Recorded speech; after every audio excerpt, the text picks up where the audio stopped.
Alors, je viens de terminer un travail que j'ai mis en ligne sur les domiciles des planètes.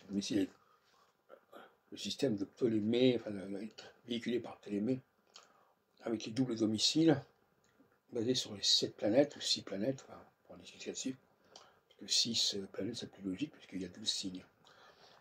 7, ça fait un peu beaucoup. Donc, moi, je pense qu'il y a une sorte de couple Soleil-Lune qui ne fait un seul facteur, et justement, qui est centré sur Cancer-Lion. Et en face, il y a évidemment Capricorne et Verseau, etc. Saturnien. Donc on est dans un système à base 6, un système sénaire. Et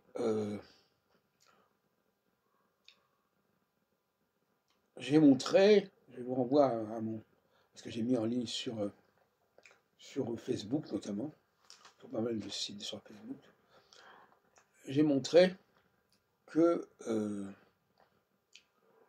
tout le système des quadruplicités et des triplicités ne faisait qu'un seul mouvement, quelque part. Tout ça est lié. Je ne veux pas en revenir sur les détails en ce niveau-là, mais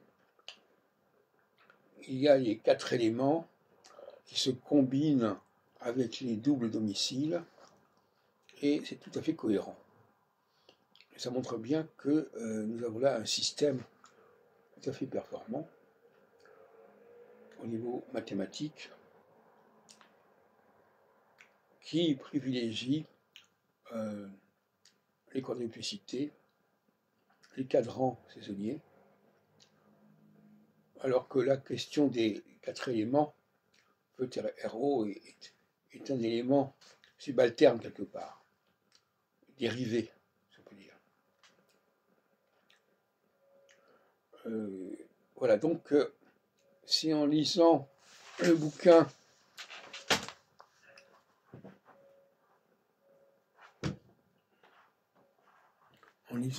dont j'ai parlé tout à l'heure, de Carol Taylor, que je suis tombé sur le domicile des planètes, et qu'à ce niveau-là, ça m'a percuté. C'est comme ça que ça se passe souvent. Ça m'a percuté. Et sur le moment, j'ai cru d'ailleurs que cette histoire des domiciles des planètes n'allait pas dans le sens que j'imaginais, puisque nous avons les signes cardinaux, par exemple Mars et Vénus, Mars en Bélier, Vénus en Balance, Mars en Scorpion, Vénus en Poisson. Je parle des domiciles, je ne parle pas des exaltations là, je parle uniquement des doubles domiciles. Et donc, relier Mars et Vénus, qui sont des valeurs complètement opposées, au sein d'un même système, ça peut paraître paradoxal, puisque comment peut-on avoir des valeurs du même genre avec des planètes opposées? Voilà. Donc là, il y a une question que je me suis posée, et j'ai essayé de la résoudre. Il ne faut pas prendre le problème sur ce plan-là, il faut le voir autrement. Bon, voilà, je n'insisterai pas.